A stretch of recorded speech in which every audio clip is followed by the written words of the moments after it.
Welcome back. You're doing great so far. Next, we'll cover the 5th step in License to Dream.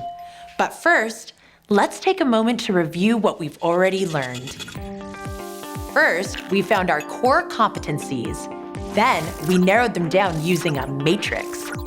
Next, we brainstormed ideas for petals that grew out of our core competencies. Those became product and service ideas that we narrowed down to a single product idea for us to test. For this step, you should be left with one petal, representing the product or service you plan to offer. Now is the time to go out and see what people actually think of this idea in what we call the walkabout. Oh, here it is. We have to conduct a market survey.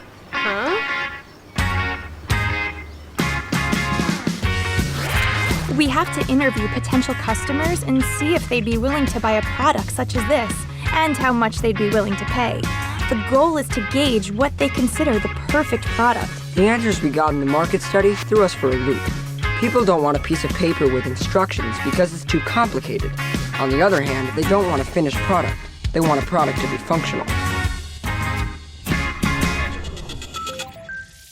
This step is all about taking your chosen petal idea and collaborating with potential future customers, whether they are regular consumers or managers in a big company. The idea is to find people who will be likely to use your product or service. This way, you reduce risk way before you invest time and money into it. Rob Ryan is actually a great example of the importance of the walkabout. When Rob first started his company, he decided to examine the needs of the market and match it to his core competencies. He went on his walkabout to ask hundreds of potential clients about their needs.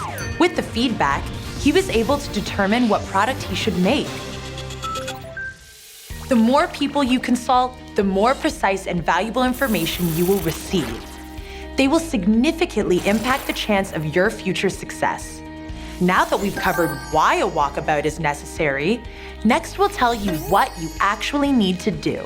Narrow down who the potential customers for your petal are. They could be teens or adults, maybe only women or men.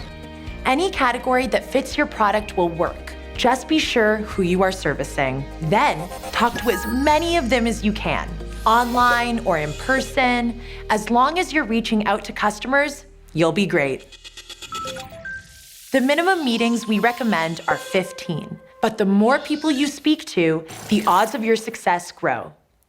So, how do you utilize their answers? It's easy to compare your meetings if all of you ask the same questions across the board. That way, you can later analyze the answers with some consistency. Before we continue, let's see if you're grasping the concept. Why is it so important to talk to potential customers before you begin working on your project?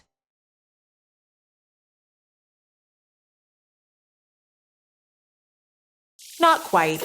Remember, the goal here is to get input before you even begin working.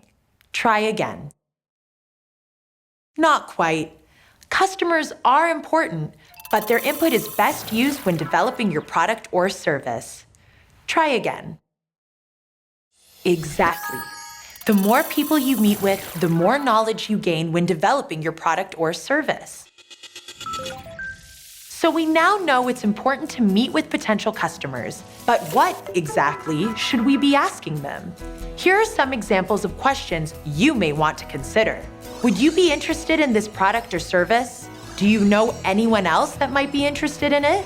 How much money would you spend on it? Would this service make your life better or easier? Do you know of any products that sound similar? Does anything about the product bother you? Next, add your own questions to the list.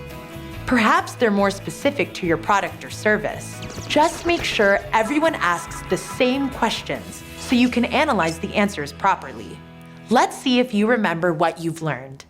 Which question gives you the best information?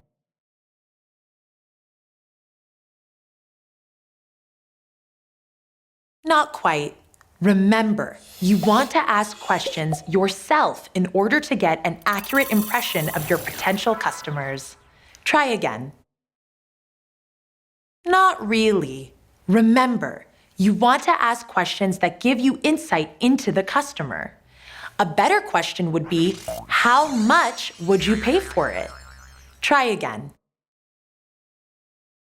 Exactly. Just be sure your team asks the same exact questions. You're doing great, guys. Now it's time for the big step. You'll actually be putting your ideas out into the world.